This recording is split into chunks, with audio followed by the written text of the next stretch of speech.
invite your attention to the second epistle of Paul the Apostle to the Thessalonians. Second Thessalonians.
Verse 3 says, but the Lord is faithful. 2 Thessalonians chapter 3. But the Lord is faithful. Yes. Who shall establish you and keep you from evil. Verse 1 says, finally, brethren, pray for us the word of the Lord may have free course and be glorified, even as it is with you. And that we may be delivered from unreasonable and wicked men, for all men have not faith. But you don't be too caught up in that. I know a lot is going on, but don't you be leery with that. I know trouble is around. You see it. It's right there. You just can't see it. Don't you be bothered with that either. I know a lot of false theology is taking place, but I don't want you to be bothered with it. This is what Paul is saying. He said, because regardless of what happened, I just want you to know one thing. And that is, God is faithful. And I really don't have a subject, but I'll just use that. A faithful God. Thank you, Usher. I think that's enough.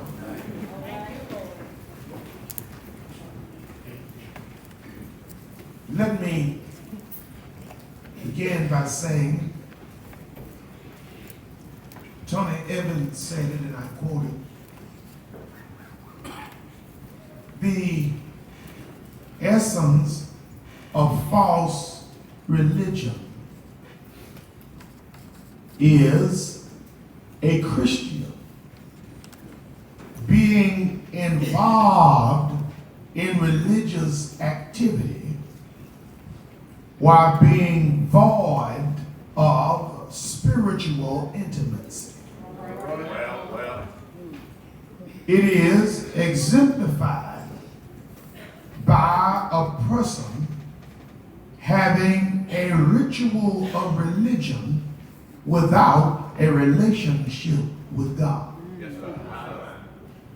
Meaning, just because you're in church doesn't mean that the Christ of the church is in you. Just because you were immersed in the water, baptism did for you what it does for a non-believer, which is absolutely nothing. This letter is from the pen of Paul, and it is written to a church. Now pay me strict attention. It is written to a church that is experiencing spiritual growth. People are growing. And I say all the time, if you have a church and you're not growing, you're going to die because the church is already dead. And growth is not determined by the number of people that gather on Sunday morning. Spiritual growth is not determined by numerics.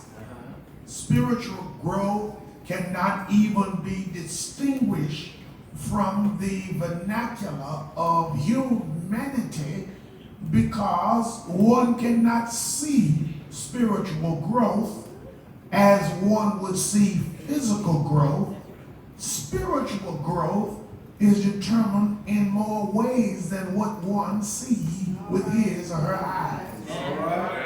Spiritual growth is not just a change, but it is a total commitment. Because you cannot grow spiritually overnight. I'm leery of people who learn 2 scriptures and become evangelists. I'm leery of people who because they know 2 or 3 different Bible stories that make them a Bible scholar. Because if you know the Bible but don't live none of it, you're not spiritually growing. If you can quote and talk but don't live and give as you should, then something wrong with you. Because when Christ changes you, I explained it to my 14-year-old son a few weeks ago, and I think I mentioned it to you. I said, Malachi, when one becomes a Christian, that person has simply said that I am not just carrying the name, but I want to exemplify the name of the one I'm carrying. I said, you are my son. And when people see you, most people say, you look like me. You are a reflection of me. You get your DNA from me. So I would be worried if you don't look like me, if you don't have flat feet like me, if none of your ways and attributes are reflective of me as your father, then I think I need to go on the TV court and see who is the baby daddy.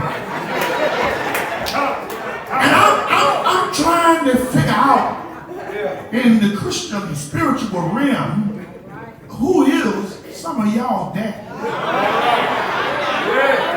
Because if God is your father, how can you say you love him but don't love your fellow man? I got a problem with that who say that they are of Christ but don't act nothing like that.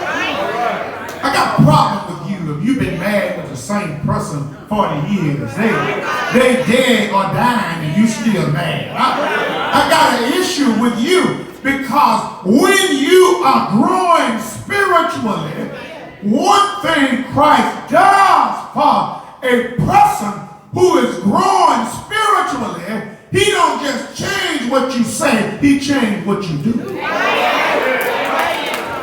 There ought to be some behavior differences when you are professing to be a follower of Christ.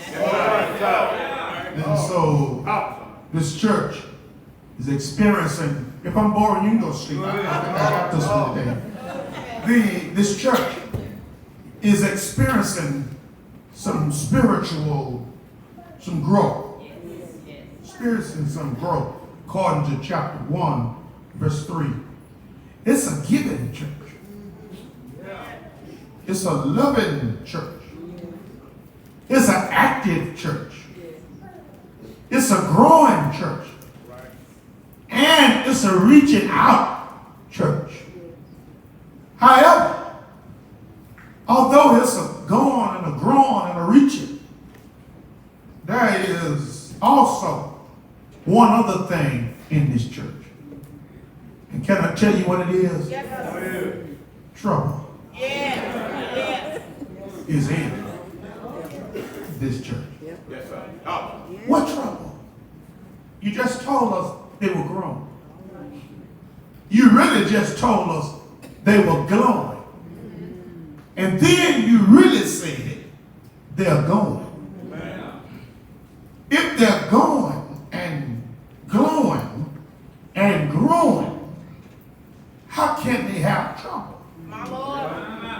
Well, since they are going and growing and glowing and got trouble, that simply suggests to you Satan can't stop the program of God. The Thessalonians were suffering under, listen to this, under persecution from without and from pressure within. All of the church's trouble is not from the world. That's right. Some of it is from within. Yes, and when you have a car accident, I never had one, and hope I don't. I drive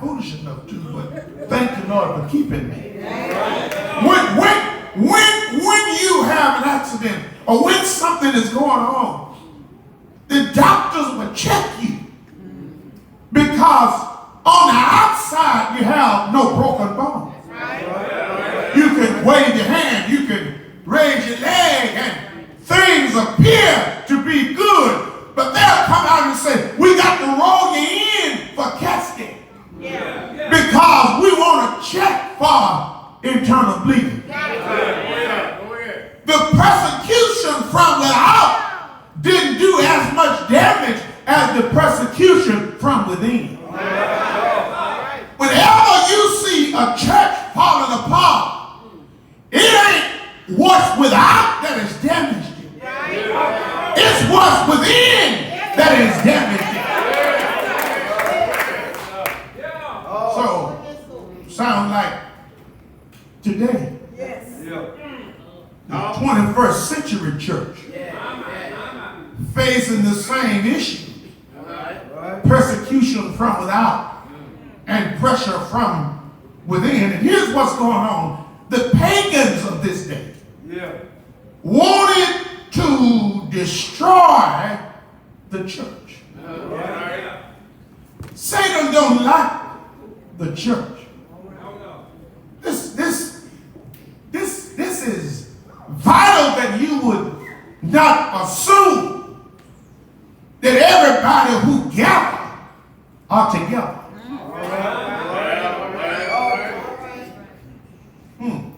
The unruly, listen to this, the unruly members of the church who had embraced false doctrines concerning the person and the work of the Lord Jesus Christ were trying to, listen to this, alter the course of the church. You always got 1 or 2 or 3 or 4 or 5 or 6 or 10 or 20 that want to alter things when church is going well. You always got somebody that got to say, I don't see it that way.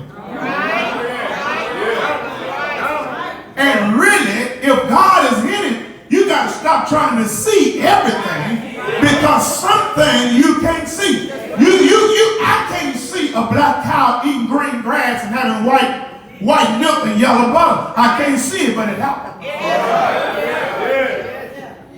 Scripture says, what good is faith when man see it the way already? God put you in some predicaments whereby you can't see physically, but you got to believe spiritually.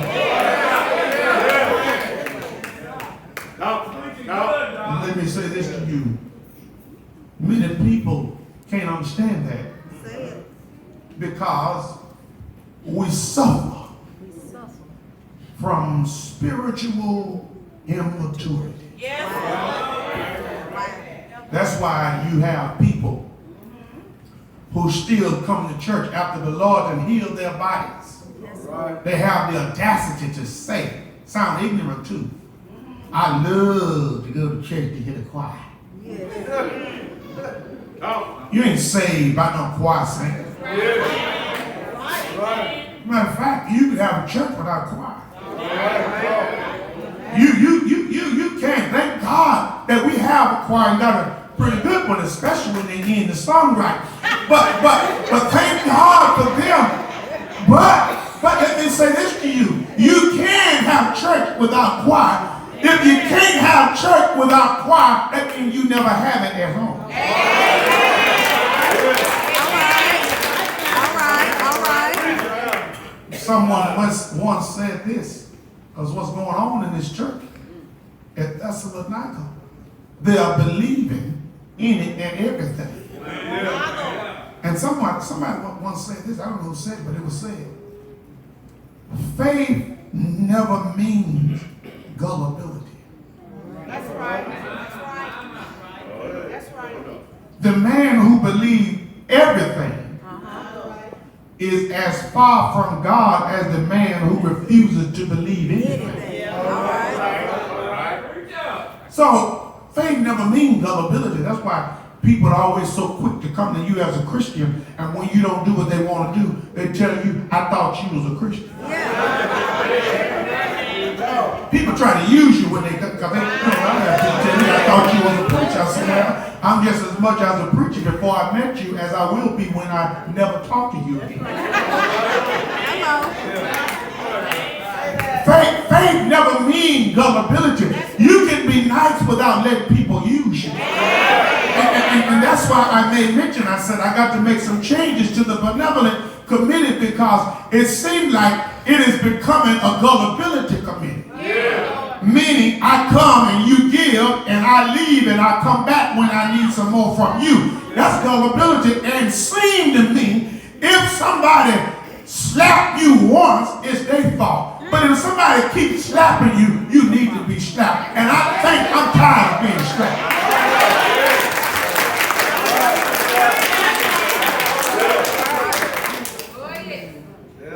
Thessalonians were in danger of almost believing anything. Right. You know why some folk believe anything? Why is it? They have no word. And when you have no word, you have no foundation. When you have no word, you are empty. Right. You know why most people come on Sunday morning than they do on Tuesday? Everybody not working. You lying. Like inspiration. Don't give me that I work look. I know when you lie. Simply because They need a hype. ain't no hype on Tuesday. All right. Tuesday is a sacrifice. Right. Tuesday is for people who want relationship, and Sunday is for folk who just got religion. Right.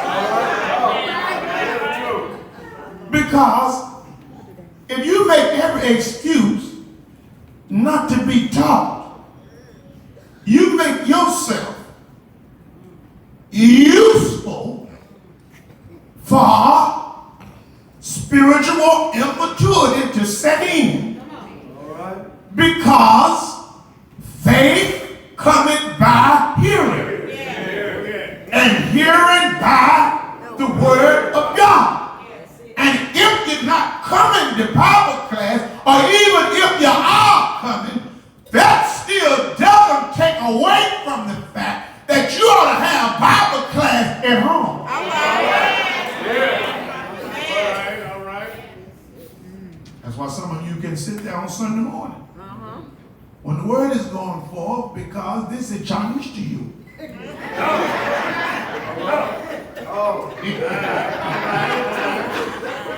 You look for Genesis in the New Testament. It's Chinese. In the beginning, Pastor, I don't see that. I'm at Revolution. Revelation. Paul writes to this church to encourage them to persevere because they're in the face of trouble. He writes these letters to express his thanks in chapter 1. He writes in chapter 2 to define himself against slander. They were speaking against him. And so he writes in chapter 2. And in chapter 4, he writes to warn them against immorality. Am I boring you? I'm trying to teach you this morning. Keep in mind, this was a young church. Yes, sir. This church is just a few months old at the time of his writing. It's a young church. That means it had young Christians. Therefore, he writes because there was this, a lack of respect and failure to follow their leaders as they should. All right. Yes, sir. And you can find that you're wrong with that in Hebrews 13:17. And another reason he writes was to deal with the question that they had in regard to the second coming of Christ. All right. just exist in the Bible. But false teaching is still going on right now.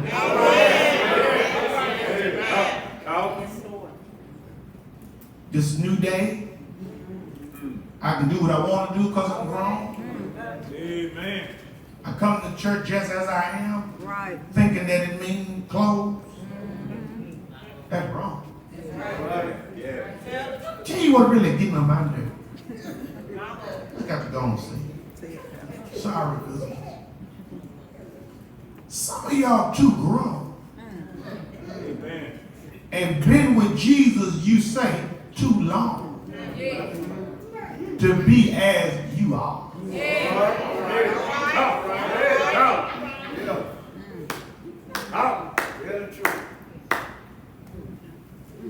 Folks 60 and 70 and still worried about folks talking about it. You talk about you. So what you still mad about that? I've got some damn folks that said about me. I said, is that all you heard? Well, let me tell you what else they said one time. What folks say about you, don't put no money in your pocket, don't put no bread on your table, don't wake you up, don't start you on your way. You got to be more mature than that.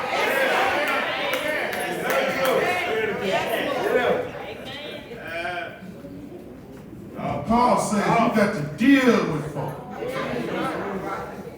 in the number, in the congregation, who are not mature enough as they should be. Therefore, as we get ready to talk about the faithfulness of God, this is just a lecture today.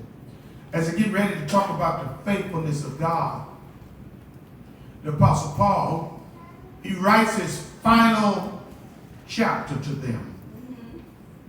And as he writes his final chapter, he says to them, what I need most from you as we get ready to keep going, because the church is not going to stop because we have people in it that ain't no good. He said, but what I need most from you is your prayer.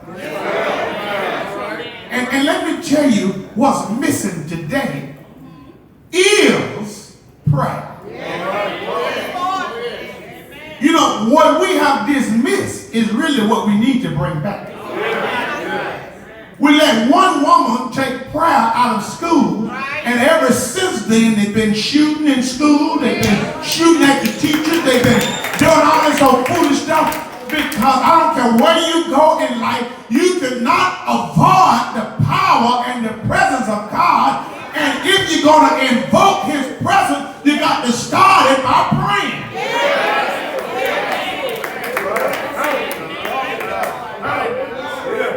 Therefore, the apostle opened his letter, his final chapter, with a call to pray.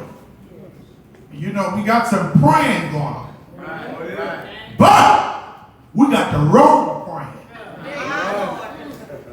Praying I'm discussing we got to do is P-R-A-Y. What we've been doing is under the unction of Satan, and we've been P-R-E-Y. Because see, Satan pray on us, and he gets in us and causes us to pray P-R-E-Y against one another. We wrestle not against flesh and blood, but spiritual wickedness in high places. Satan want to do all he can to tear down the body of Christ. That's why he's messing with your children. That's why he's messing with you on your job. That's why he's messing with you in your mind. Because if he can destroy you, he can destroy the church of God. But you got to be stronger than Satan and say, Satan, I represent God.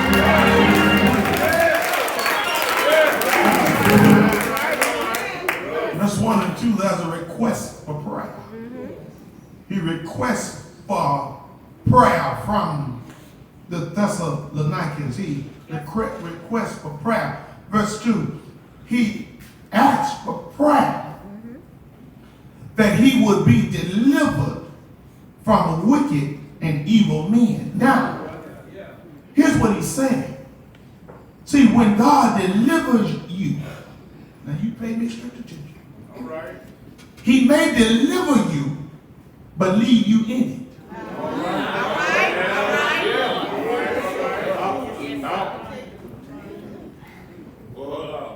Did you get it? I said, see, you keep praying for deliverance, and really, he's already delivered you. Have got a witness? God has already delivered you. You, sisters and brothers, have been delivered. You're just in it. And he got you in it as a testimony of what deliverance looked like. People think just because God delivered them, it means he moved them. But sometimes God will deliver you and leave you right in the midst of what he delivered you from. Never got a witness. So he says, I'm going to pray that God would deliver me from wicked and evil men. And the reason why I know that he really wanted peace above anything else, because if God was going, or if God is going to deliver us from everything physically, that means when he prayed that prayer, he could have went on died. But he didn't go and die then. He didn't die until he got his message across to Timothy. I wish I had helped him.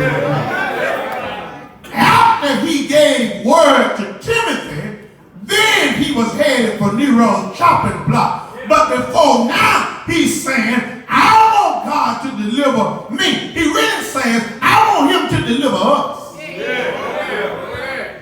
Because he really says, if you expect to have a church without trouble, you won't have a church at all. If you expect every day to be sunny, and you don't expect much out of your life.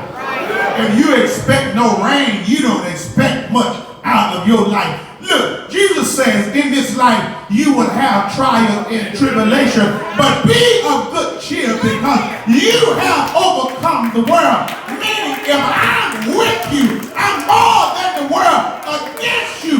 Even when he gives the Great Commission, when he gets done, he said, Lord, I'm with you always, even until the end of the world. Storm may rise and wind may blow, but if God is with you,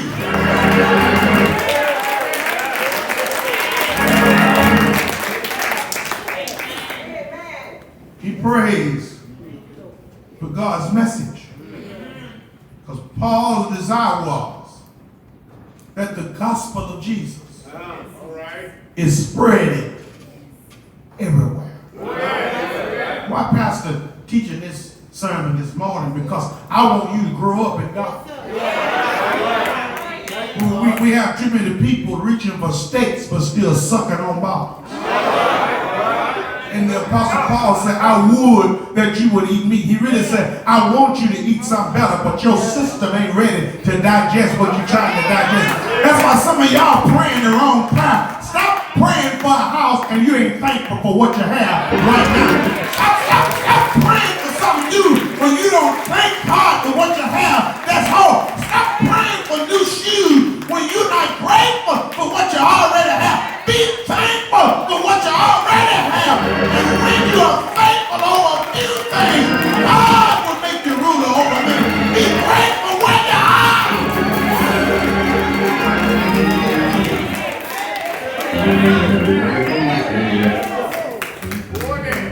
We pray for their ongoing spiritual productivity. Then he prays. He prays for their spiritual growth. You know, I wish in my years of pastorate, Awesome. this is my pastoral sermon before anniversary, because I won't preach for the next 2 Sundays. So I'm going to get it out now. Wish in my years of pastorate that I had bumped into a whole lot of spiritually matured Christians. All right. All right. Some of them paid good money, made good speeches. Some women had a good switch. Men had a good doubt. But wasn't nothing on the inside.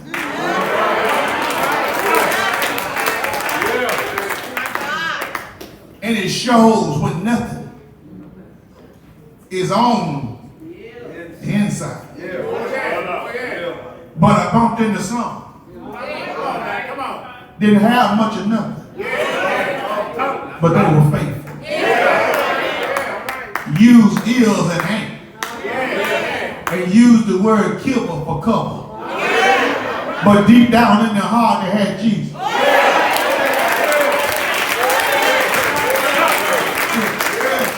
I said, I bumped into some that didn't have many teeth in their head, but knew how to get a prayer through. And I bumped into some that when trouble arose, they stood up and said, Pastor, I'm on your side.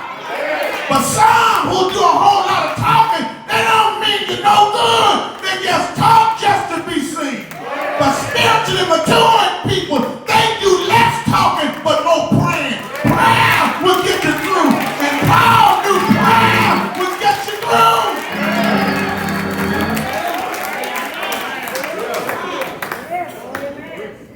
Even on our best days, we are powerless to win any spiritual battle without God's intervention. All right. We need God's enablement. We need His direction to keep us going. We need His protection to keep us safe. But we need His provision to keep us advancing. Paul was saying that if this church is going to make it, we need to better ourselves. Most of all, we need to understand the power of prayer. So I know we're a young church. But oh, if we pray, we got a God that hear and answer our prayer. Paul says, I know He'll answer prayer because I have been shipwrecked. I've been beaten almost 40 lashes, but thank God every time I called on Him, He heard me. This church is in a crisis. And true believers in Thessalonica, they needed a solid word of encouragement. So brothers and sisters, in verse 3 of our text, Paul says, don't you be worried. He said the Lord is a faithful God. I'm aware of what you are up against, but our God is a faithful God. No doubt many of them were just like you and I. Sometimes you want to give up, but God is a faithful God. No doubt sometimes you get tired, but God is a faithful God. No doubt you get lonely, but God is a faithful God. Well, two things. He's faithful in His person, but then He's faithful in His promises. He's faithful in His person because God already is who you need Him to be. For instance, whatever you need, God already got it. If you ask man for something, man got to go searching. But whatever you need, God already got it. If you need love, God already got love. If you need joy, God already got your joy. If you need peace, God already got your peace. Verse 3 says in this passage, God is a faithful God. See, the word faithful in the New Testament refers to one who is trustworthy in the transacting of business.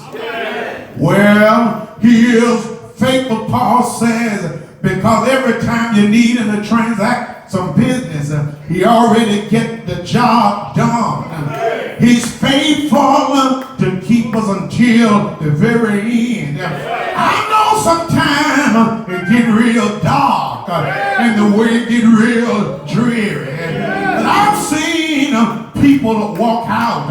I've seen people get angry and get upset and get mad and leave God's church. But I tell you one individual I've never seen walk out there, and that's God himself. But others walk out, God know how to step in. When others close the door, I've seen God open a door. You got reason to celebrate with me this morning, because when God open a door, can't nobody shut it. And when God shut a door, can't nobody open it. Who would serve a God that make you feel rich when you're broke, pick you up when you're down, makes your feet on solid ground? Who would serve a God that give you joy, unspeakable joy? Who would serve a God that reach way down and pick you up from your valley? He's faithful. No, God is faithful. There's never been a time when I called him and he didn't come through. I got witnesses here. When you call Jesus, won't he come through? When you call him, won't he come to your rescue? When you call him, won't he be there when you need him? I know he'll come through. I know he'll wipe tears from your weeping eyes. And here in chapter 3, verse 3, he says he's faithful to establish you and guard you from the schemes of the devil. Beware of the devil. Let me tell you one thing I know about the devil. The devil go to Walmart. The devil go to Kroger. The devil go to Dollar General. The devil go to Family Dollar. The devil go to the mall. The devil like dealers. The devil like milk. The devil like the gas station. He shows up in all those places. But don't you forget, the devil like going to church. Oh, hallelujah. You got to be wise as a serpent. You got to be harmless as a little dove. Thank God for his holy wisdom. He's faithful in his person. Not only that, he's faithful in his promise. Every promise God gives, he sure know how to perform. The promises of this passage teach us who God is. God is faithful. He's faithful. That means he'll establish you. That means he'll keep you. The Greek term means that what God will do is he'll set you firm when things are not going well. People are looking at you, trying to figure you out. People know your story. They know your testimony. They know you've been broke, busted, and disgusted. They know you've been down, and people are sitting back trying to figure out why you're still smiling with all the hell you got going on. People are trying to figure out why is it you still don't look like what you're going through. But what the world needs to know, I have nothing to do with this joy that I have. What the world needs to know, I got a Savior. My life is in his hand. And he promised never to leave me alone. I gotta preach again, but he promised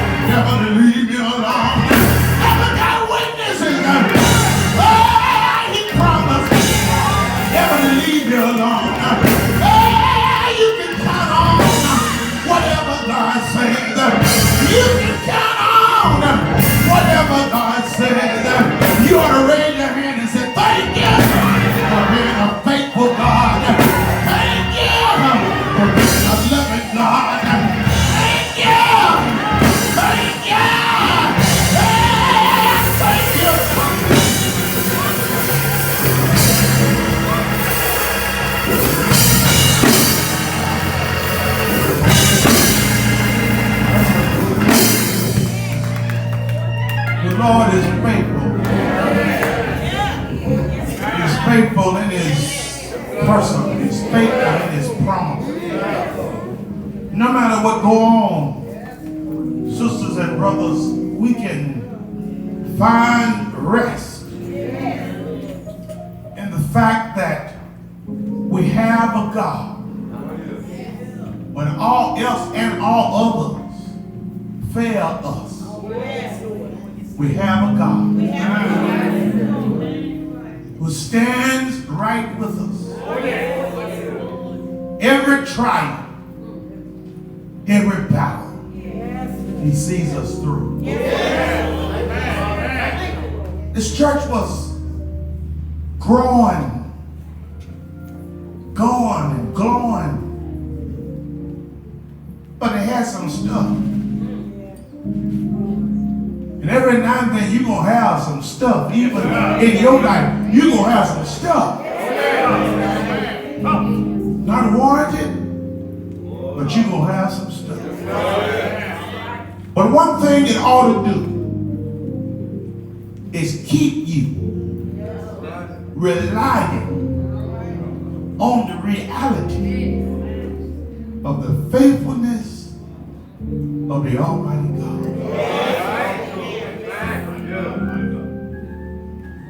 He's a faithful God. When all else and all others fail, you can rest on it. I said you can rest on it. I said you can rest on it. As the choir sings,